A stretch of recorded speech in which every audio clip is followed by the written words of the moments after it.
So my name is Simon Elliston.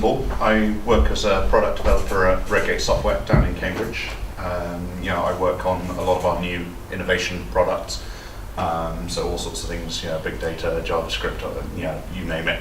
But what I'm going to talk to you today about is an open source project that we sponsor, and some of the things that they've done to help with web diagnostics in .NET and ASP.NET. So how many people are that way inclined? .NET. Yeah. Okay.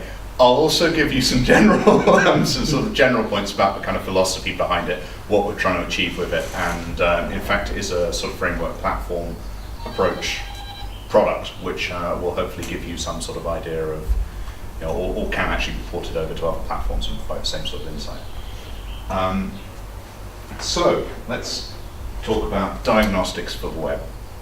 The motivation behind this was essentially, we're looking at diagnostics all the time. Web developers spend a lot of their time trying to figure out what went wrong. It's one of the hardest things we do. We have log files, we trawl through all these sort of endless reams of bits of information trying to find that little nugget that will actually help us solve the problem. In fact, we spend this is a survey that we conducted. Most developers spend about 40 to 60% of their time debugging. And debugging is not creating. It is not making new code. It is not making awesome new product. It is not doing what we're meant to do as developers, and it's certainly not having fun. So, let's have fun. Now, debugging, just to look at the sort of tools that we have available to us today, I think this will apply kind of cross-platform. We have a fairly limited tool set. We've got things like breakpoints. How many people have set 20 breakpoints trying to find where the actual problem is? I think there is actually there's a plugin for Visual Studio. I think that I'm sure I've seen one for Eclipse as well, which will actually give you achievements and a score for the number of breakpoints that you've set. It pops up a little achievement box to say you have set 50 breakpoints in this one coding session. So my slide's not a bit funny. We've got inspectors, so we've got things like things like the Chrome DevTools, things which will let us look at the output that we've got, and let us sort of dig into our results and data sets, which are all well and good. We've got tools like static analysis. My slide's gone very funny. That's a magnifying glass. We've got static analysis tools which let us dig into the code and find out the sort of problems that it thinks we're going to have, and they're all great. They're generally very low level. Things like NDepend will help you understand the architecture or structure of something to an extent, but still very much at the right down at the code level. Things like log files. How many people have spent how long looking at log files trying to find the right bits of them? You download, you have the problem, you download the log. 100 megabytes later, you've got 100 megabytes of text file to search through. You find it, you find that it's not it, you find the other one that's a bit like it. Log files are all well and good, but it takes a very long time to dig through any of these. So, what do we think of these tools? They're old, they're blunt, and they're really low level. All these tools operate at line of code level. They're micro detail. They don't give us the overall picture. They're quite hard to get to. They're quite hard to drill down from a high-level view to what's actually going on. So, what do we have in the rest of the world? The fun stuff. We've got frameworks. Frameworks are full of magic. The low-level tools don't work on frameworks because you very quickly get buried in magic. As soon as you start using something like Ruby on Rails or something like Spring, you're taking so much extra dependency, you're taking so much code which is not yours on, that as soon as you start setting breakpoints or starting to use static analysis tools, you're spending all of your time digging around in somebody else's library code, which makes no sense because your static analysis tool doesn't know about the convention over configuration elements of the MVC framework, for example. It doesn't give you that sort of insight at the level that makes sense in terms of what you're actually writing code for. It only gives you the sort of every instruction that the process is running low-level picture. In this new world, execution isn't just something which runs through, it's a series of pipelines. It's something which happens in sequence. You want to look at individual transaction units rather than each tiny little element of that code as it passes through that pipeline. These days everything's async. You've got threading issues. If you're using something like the new async keyword, or you're using multi-threaded Java, or you're using something like Node.js, then trying to actually set a breakpoint in that and have it mean something is just it just becomes impossible. So we need a new class of tools. And this is what we're trying to provide. So, demo time. Right. So what we've got here is a very out of focus little web store. It's a fairly standard example if you know the ASP.NET MVC world. It was written a long time ago, as you can tell from the graphics. And what we've done is we've added on Glimpse. Glimpse is a server-side plugin. It's a reference that you just load into your project. It's actually installed with the NuGet package, so it's as simple as installing a package into your project, which gives you all this functionality. What it starts off with when you turn it on is the heads-up display, which you see here. So all the time, as you're browsing through your website and waking up your local IIS, you see it's updating along the bottom here. It's just giving me an idea of how long things took, what's going on, very, very vague, very high level stuff. And say I notice that I've got a bit of a problem.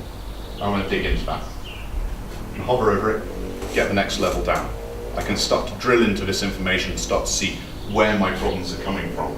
This is the total request time. It shows me how much is on the network, how much is on the server, and how much is on the client. And hey, it's all the client-side problem, but everyone knew that, right?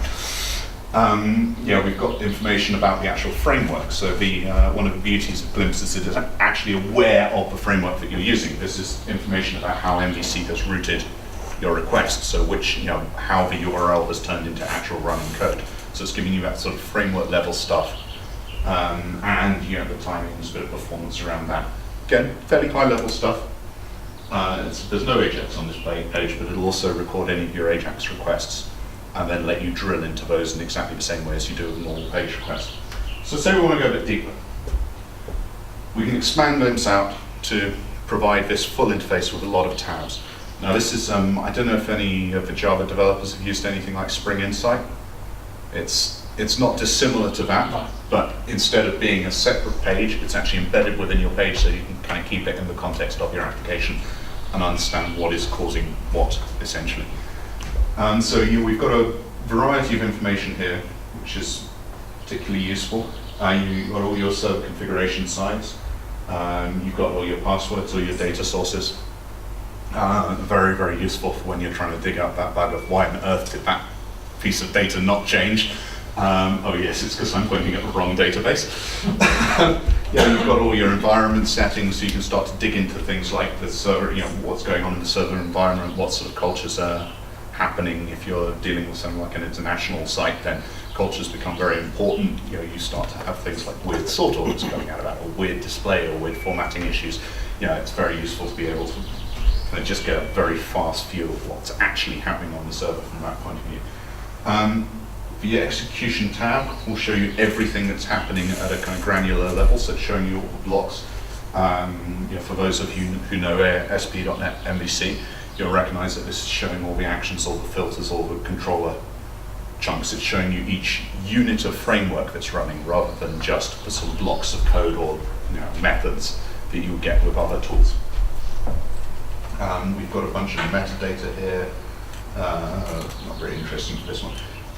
We've got details on how the model binding is happening for incoming requests. So again, that's very useful if you're doing some Ajax work, you're posting out some stuff, and it's turning up on the server completely different. Then the model binding is useful for detecting those sort of things. All the request details, and you could save from requests, but yeah, sure, I can get that from browser dev tools. But if you're working behind a proxy or something like that, or something's happened on the wire, which does occasionally happen, then you find out you actually get to see what the server thought the request was, as well as what the client thinks the request is, which can be very useful. The routes tab is a bit more ASP.NET specific. This is showing you, again, this is something common to a lot of MVC frameworks. They'll have a basic sort of router, a front controller router. Understanding those can be a real pain. Once you've started to add a few sort of SEO-friendly URLs in, you can very quickly start to get very convoluted routes around this sort of thing. As soon as you have a public-facing website, which sort of breaks the fundamental REST-like principles that these frameworks are designed to try and force you into, you end up with trouble there. So what this will do is actually let you dig into which of those routes are being matched. This will match what's in your configuration, show you how everything is passing through, and show you what's coming from where. It'll also show you the SQL that your page is running. It will show you every query. It'll show you the counts on those queries and how long they took. It's a fantastic way of finding performance faults because it's all this database, right? So there's a whole bunch of information here. The views information is also particularly useful. This one here is showing me a classic ASP.NET failing. It's showing me how ASP.NET finds a view. This is generally hidden from most people using most of the traditional tools. You won't necessarily be aware of this unless you've had it run up against it in the past. But the way that it actually processes through engines is to start off with a web forms engine. And so it goes away, asks the web forms engine, have you got it in the cache? No. Okay. Razor engine, have you got it in the cache? It has to go through all these things. This is showing you, this is just bringing that sort of thing to the surface. It's then asking the web forms engine, okay, which files did you look in to try and find my view template? This is the amount of file access that's happening just to find the one view that you need for this page. And again, before the Java people start laughing, Spring does this too.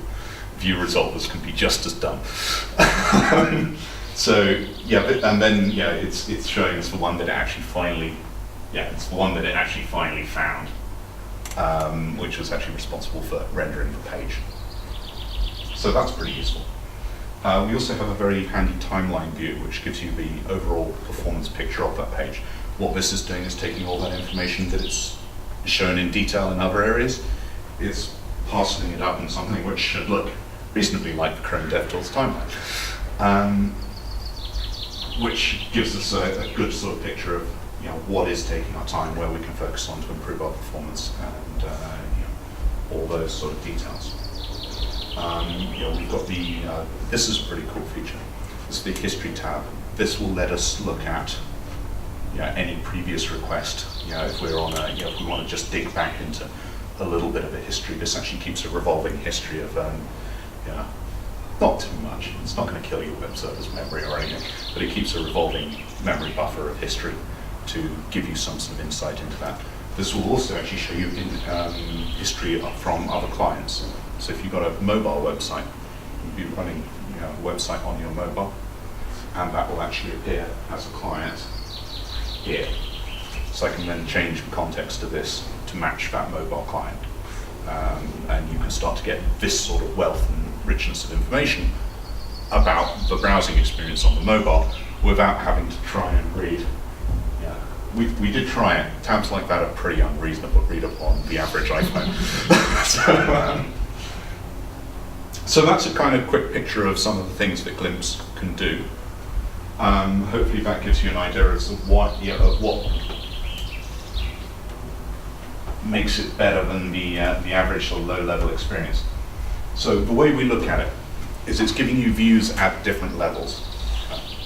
We're looking at your application from 10,000 foot view, which is the HUD. That's the thing down at the bottom, just sits there, minding its own business, telling you the numbers, you can keep an eye on it. You then want to look down a bit more detail, start to figure out what's going on when. It's the 8,000 foot view, you get the timeline coming into its own there. You start drilling down once you're trying to identify that problem. You get this kind of data that you get in the tabs, you get the details of things like the execution tab or routes or views tab, showing you what's going on, showing you what all that file access is, or what all those queries are that you found in the timeline. You can then drill down even further. I didn't actually show you the trace tab, but yeah, it's logging. So it will actually pick up any of your log messages out of your system diagnostic traces, or out of any logging library that you're using. So you can start to dig down into that. And then go all the way down to the 1 foot view. And hey, you've got breakpoints for that, right? So, Glimpse is open source. It's got a very active community. The 2 guys who set it up actually now work for Redgate. They work on Glimpse full time for Redgate. It remains open source. We encourage people to contribute. We've just actually got our first external committer on the team now. So, and you know, we've had about I think it's over 50 people contribute pull requests and issues and documentation and all sorts of things. So there are loads of ways to get involved in it if you're interested in open source or if you want to help. Yeah, that's the GitHub URL. I'll give the slides to you so you can put them up on the website. A really interesting new innovation that we've started in Glimpse as well is the jump in tag. So if you're new to open source, on our issues list, we have issues which are tagged jump in. They're not just the noddy issues, they're not the only for idiot programmers issues, they're the ones where you can actually get started on the project without huge knowledge of its entire framework and everything about it.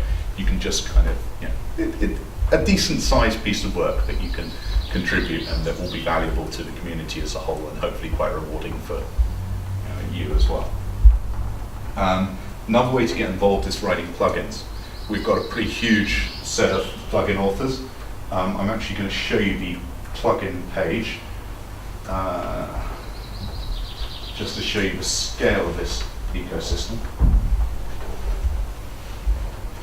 So yeah, people have written plugins for all sorts of .NET technologies and some client-side plugins as well. There's someone's just written a plugin for Knockout.js, which is pretty cool. So you're getting the same sort of MVC style insight that you got from the server side in the client there.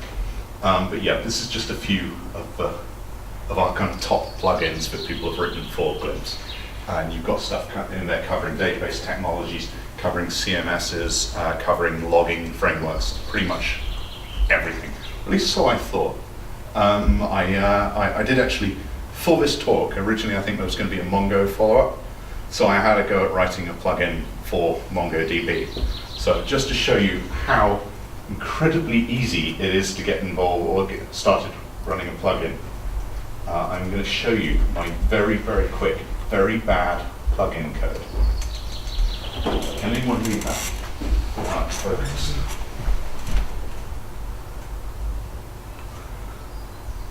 Okay, it's probably best you can't read it. It's really not very good code.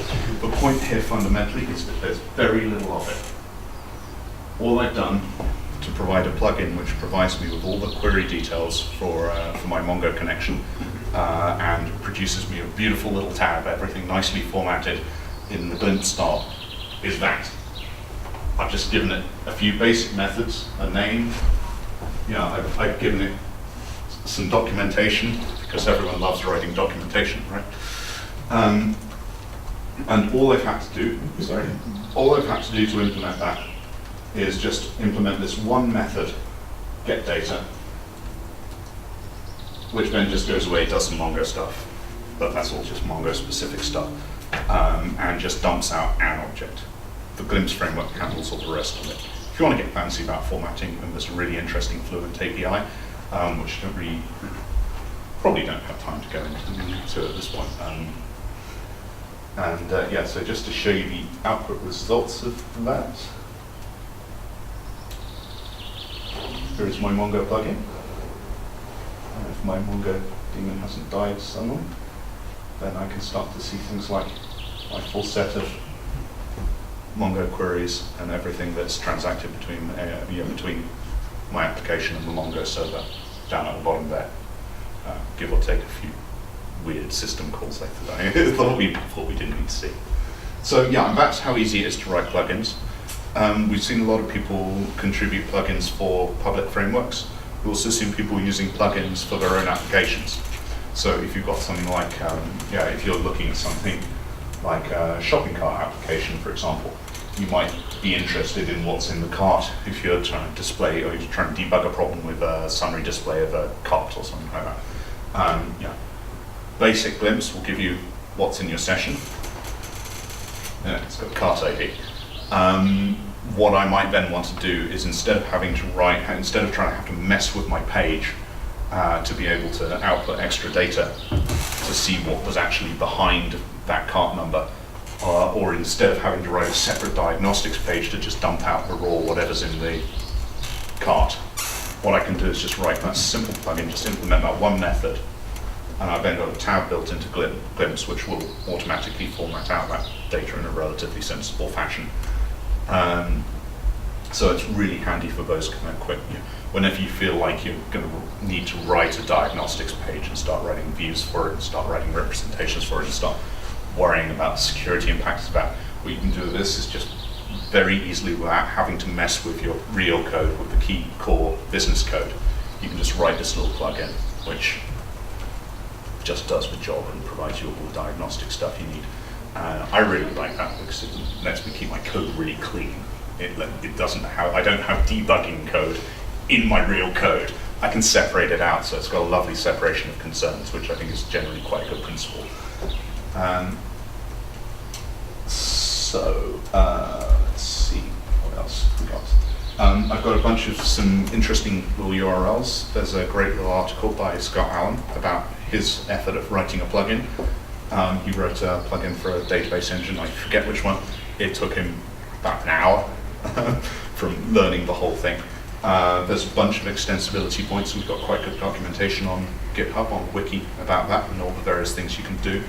There are some quite nice interfaces for doing things like serialization and controlling the way in which the data is displayed in the client, which I don't even want to go into unless you really want to see a lot of .NET code.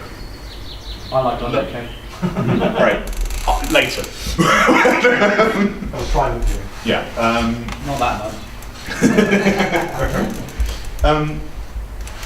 So yeah, sorry. Other things which might be interesting, particularly to this group, is there are efforts to actually port the client side of this is all JavaScript. So everything you saw on the bottom of that browser window is actually just JavaScript, which is injected into the page when Glimpse is turned on. There are various efforts to try and port the backend and the server and these sort of insights onto other platforms. So there's a PHP port.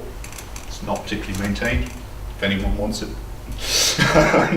There's a Node.js port, which one of our guys put together in like a week, a little while ago. And again, that's something which we'll probably tidy up at some point. But yeah, and if people are interested in getting involved in the community at all, then that's very much an area that we're keen to work with people on. And you've got all the nice client stuff there already. It's beautifully separated. There's a great guide that I can point you at if you're interested in doing something like that too, from the experience that one of our devs had trying to write or trying to port over Node and Express to run Glimpse. So yeah, so that's there are lots of ways to get involved and lots of ways to have fun in open source. So yeah, any questions? Hopefully a stupid question. All of that, assuming we're already got that on our site, all of that would actually be lovely to see on our live website, because we've got a lot of issues where it works fine in dev because it's all run lovely hardware, but on our live one we're going through CDNs and all other stuff. Yeah.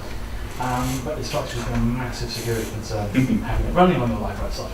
So how do you sort of segregate that? Yeah, that's what everybody says as soon as they see that. Yes. So yeah, the security policies, there's actually a policy set up for Glimpse. Again, this is just a class you can drop in. You can integrate it with your own authentication mechanism. So yeah, the policy I've written for this one is not subtle. See, this is a security policy. It says there, don't care what, turn it on. So yeah, there are various interesting things you can do with the security policies actually, because you can turn it on based on the authentication in your site or any other set of rules that you care to implement in this sort of simple way. But there are also various levels you can have it at. So turning it full on, we'll say, okay, inject it in the page, show it to everyone. It is off by default, by the way. I had to do that, as you can see. So it's secure by default, but you can increase the access to it through that means. But it also has a mode which lets you just collect data. So, for example, you saw the history tab there. Yeah. You could have it on a public site collecting the data, but not actually showing anything to any users. So that data is not leaving your server, but it is being collected and snapshotted for each of those requests. So if you're then trying to debug a problem on a live site, you can see the live requests, and you can actually go into what happened. So you're not relying on a user reporting what happened and what went wrong, and sort of going, the site's broken. So You can actually- does that mean you can replay retrospective snapshots that you've collected? Is that what it's saying? Yeah, you can. It's not really replay, although that is actually something we're looking at. But if you look at the history tab, for example, I've got a few there. Yeah. And I could have a whole load more of those. I could have those from different clients. There's only one client here at the moment. I'm afraid it's in a virtual machine, so I can't demonstrate multiple clients connecting easily. But yeah, I can then go and inspect that request. And now you see the context of this request has actually changed up there. So I'm now looking at all the details for that different request. So, and again, that covering custom tabs as well. So you can actually start to see what other people were doing on the site and start to really recreate. It's very useful for recreating. So what kind of volume can that handle? Say, for example, where Google or Amazon has got one or two visitors a day coming to their website. At the moment, it's a round robin in memory store. So, how much volume do you want? And you don't get a lot of history with that because you run out of memory. Yeah. I think the buffer's actually capped as well by default, something like 50 requests, Yeah. which is it's generally great for doing things in dev. The storage engine that actually runs that is entirely pluggable. One of the things we're looking at is whether we can actually do something around that to provide better support for high volume stuff. Are you positioning the use of this product within the development and test cycle, or are you saying, no, as you kind of say, Yes. production? Well, we certainly there are Clearly, people the who use dynamics it are very in production. different in terms of concurrency whilst you're in your development and test cycle. Yes. And it was primarily conceived as a dev and test Yeah. tool, but there are quite a lot of people using it in production now. Someone was talking about NDAs earlier. We got a lot of them, and we've also got some fairly big people using it in production so as how well. easy is it to flick it on and off then? Very. And you It's saw constant the from on to off. yeah. It also has a little control thing. So yeah, turn glimpse on, turn glimpse off. What controls it actually appearing is both the policy that we saw in that security, the security policy map file, and also the presence of a cookie on the browser. So the on policy actually kind of overrides all that and just says, yeah, I don't care, just whatever, run it.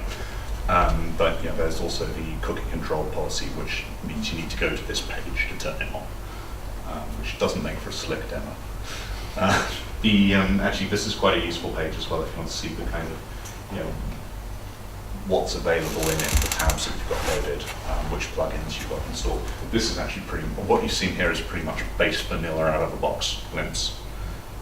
There are packages for different frameworks, so there's an MVC4 package, an MVC3 package, and there's a web forms package, which are part of the core ones.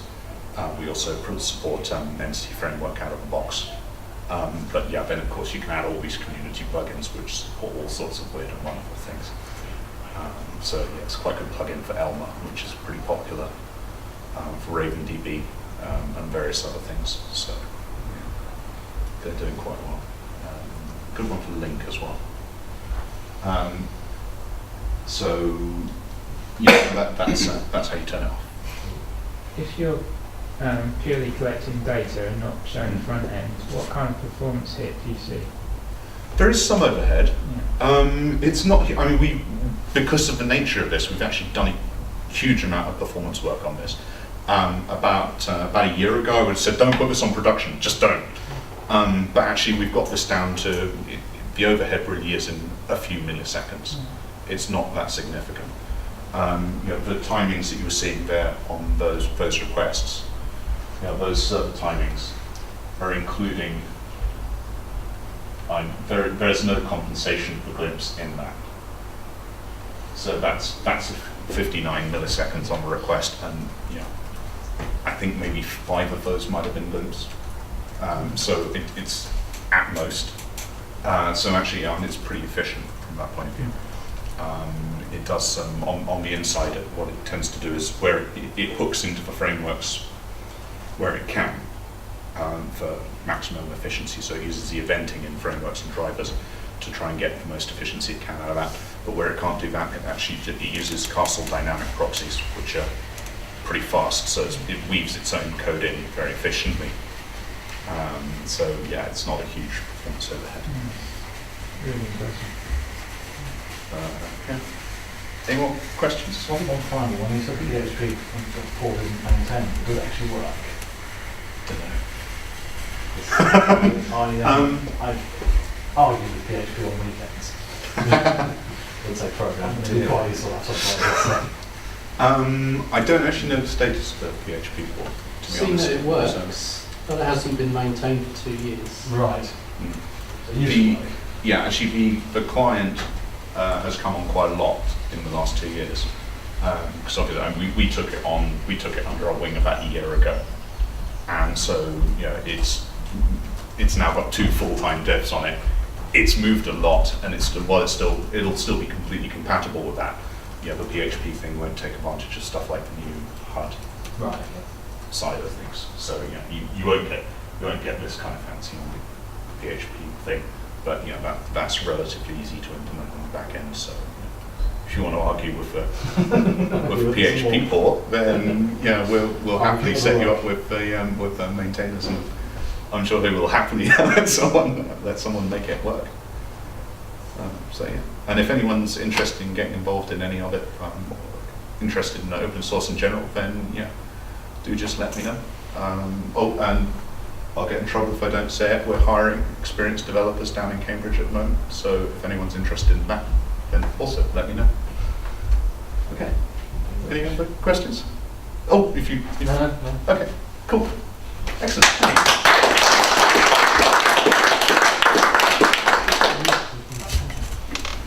We'll just take a quick break. There's a sort of a kitchen area in that general direction. There's a snack machine. We can sort some drinks out and stuff. Quickly, while I remember, tomorrow is the first Sync Norwich birthday. If people haven't signed up, there's still some spots. You say 5 spots? Still 5 spots left for that. There is a cake that's been baked, which is why we don't have cake here tonight. And then next week, next Thursday, is the Sync Norwich lunch, and there's spaces left for that. I think all of us who are running NorDev are going to be there. So if you want to come along, it's a great opportunity to just sit down and have a chat with people, have a lunch, ask questions and stuff. But if we take a quick break and head into the kitchen.